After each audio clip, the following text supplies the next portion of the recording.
Welcome to week 3 of Marketing 223 customer service. I apologize for not being able to meet Monday. As many of you know, I had surgery and it's just not going as well as I had hoped, but by next Monday, hopefully I'll be able to do it. So this week, we're going to talk about some customer service standards and some standards for like just general standards, external customers and internal customers. And I'm not going to read these to you because, well, first of all, obviously you can read, but secondly, I think a lot of it is self-explanatory. We've talked a lot about external and internal customers and what your service level should be.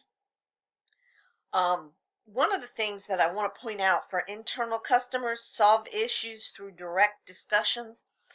I have seen so many instances where the backstabbing knives come out, and rather than talk to just the person that's involved in whatever problem there is between departments, it kind of goes from one person to the other person to the other person, and the people that are involved aren't even aware of how much all of the drama is being created. So that's one of the things I really hope that you all will take away from this, is to solve it through direct discussions. Another thing is unilaterally accountable for addressing inappropriate behavior and comments. For whatever reason, when you work for the same company, there are times when internal customers feel like they have more leeway to get nasty with you. And to my way of thinking, it should be the opposite. I've got to see you every day, so I don't need to be ugly with you. But for whatever reason, some people have the reverse. And I think you just need to hold people accountable. Hey, that's not acceptable. And here's why I think it's not acceptable. Another thing for external customers, email within 24 business hours. I think most places do a pretty good job with that.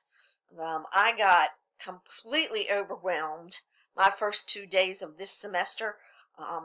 There was one student who, I'm not kidding you, sent me 11 emails in 4 days. Sent 6 emails in 1 day. And that's just one student. I have 200 and something students. So you can just imagine what my inbox looked like. So I did the best I could. If I owe somebody an email, it's gotten lost. Send me another one, okay? Because I was just overwhelmed. But I think most businesses do an okay job with that. So let's move on to the SWOT. And for those of you who have not had Business 110, SWOT is strengths, weaknesses, opportunities, and threats. Strengths and weaknesses are within the company. Opportunities and threats come from outside of the company. So for a strength, you might have low product returns and strong brand recognition. I want you all to think about strong brand recognition. How does that help with customer service? Let's think about that for a second. Weaknesses: increased customer complaints about products and weak brand name. And I talked, I think it was last week, about the customer service department kind of being a liaison between the actual customers and management and customers and the engineers and all of that. Customer service is the one that hears about everything that's gone wrong. So an opportunity might be a competitor going out of business or new technology. And a threat might be changes in laws, changes in customers' taste, entry of substitute products. One of the things, changing in customers' tastes, this happens a lot in the restaurant world. I just read an article where Outback has had to close several restaurants. And I have a certain affinity for Outback. I ate at the very first Outback in Tampa, Florida in 1989. It was just a local restaurant. It was on the, what was the name of that street? Anyway, it was a local restaurant. I went there. It was good, but, okay, it wasn't anything like what it is today. And from Florida, I moved to Japan for 3 years. And I got back from Japan after 3 years, and there were Outbacks everywhere. And I was like, what the heck is going on? And this was right in the kind of Crocodile Dundee kind of phase. Now they're closing Outbacks because people's tastes have changed. And, the whole kind of Australia theme is getting old. Nobody really wants to, kind of go to some kind of cheesy restaurant with a theme anymore.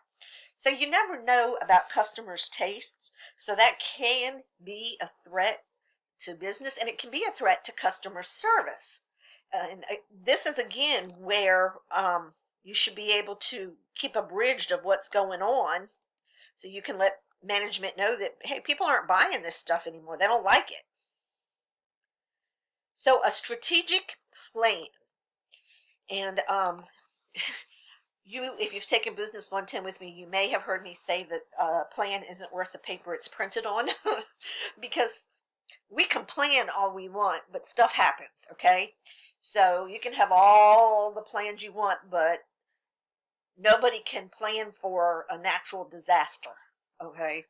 Nobody can plan for a hurricane or fires or whatever. So, but to have a customer service strategic plan, it's just kind of a broad statement targeting the direction of your customer service department.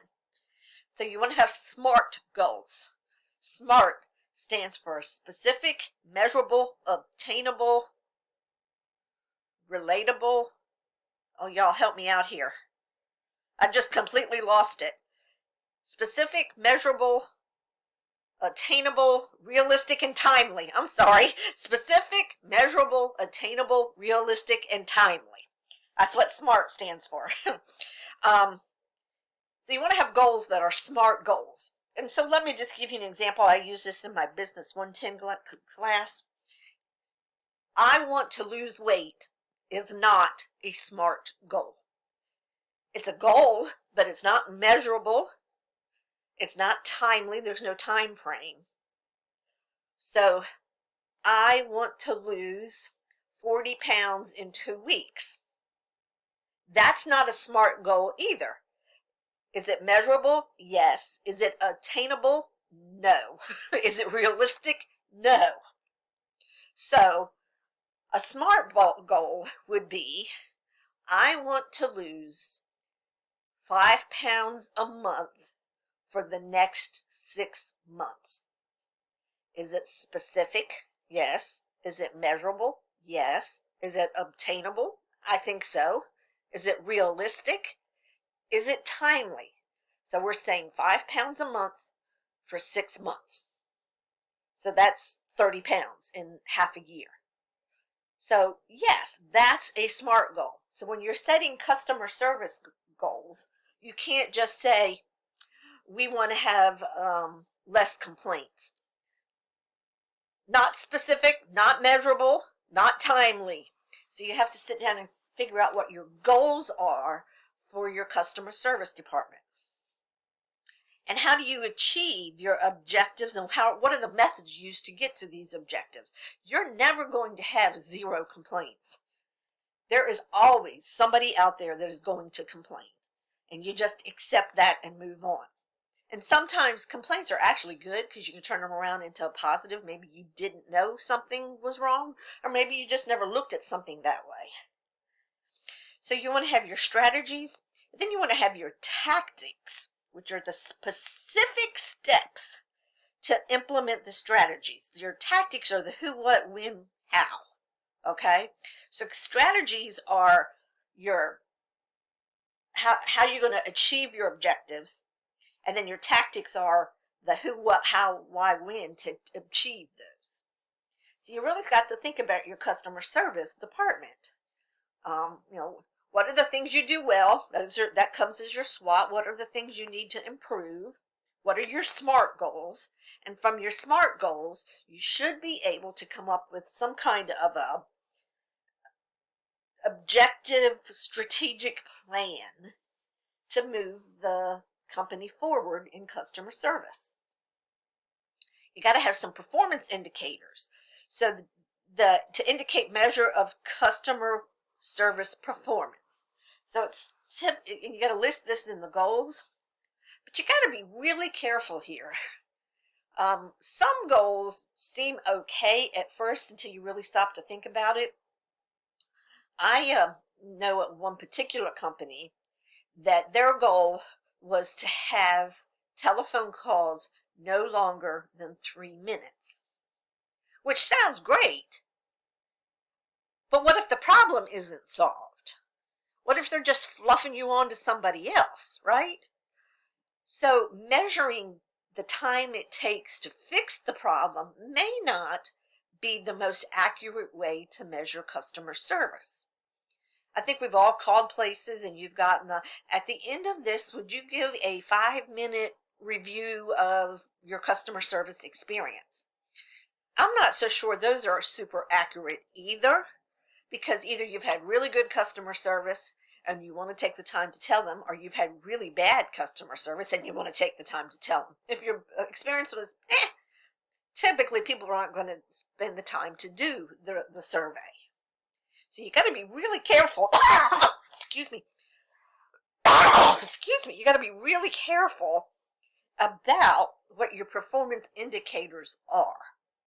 I would rather be on the phone a few minutes extra to get the problem solved than to have somebody say, your 3 minutes are up, on to the next person. So I think you guys kind of get an idea of what I'm saying there. So we've done our SWOT. We've gotten our strategic plan. What do we do with it? If you don't do anything with it, it's a complete waste of your time and money and assets. So you got to identify your service goals, share the vision and goals. A lot of people fall down here. I would almost bet a paycheck that I could walk into Food Lion. I'm just picking someplace. I could walk into Food Lion and ask a cashier, what is the vision and goals of Food Lion? And they have no idea. None. It's not been shared with them. They need to know that. Hire right. Hire right. Cannot stress this enough. I'd rather take 6 months to fill a position and get the right person. And I know some of you are saying, but we got to have a person, we got to have a person, we got to have somebody that can fog a mirror. So that all they got to do is breathe. Get them in here. Sometimes that really backfires. You train your service providers, and everyone is a service provider in some way. Everyone is. Everyone in a business provides some type of service. And then solicit customer feedback. So it becomes kind of a loop. The customer tells you where you're not meeting your goals, so you get more goals, you share your vision and the goals, you hire the right person, you train them, and then it just becomes kind of a continuous cycle so that you're always improving. So that's kind of the SWOT analysis and the strategic plan for customer service. I'm happy to answer any questions, twise@mitchellcc.edu. If you need anything, I am answering as many emails as I can. Hope y'all have a good weekend. Bye.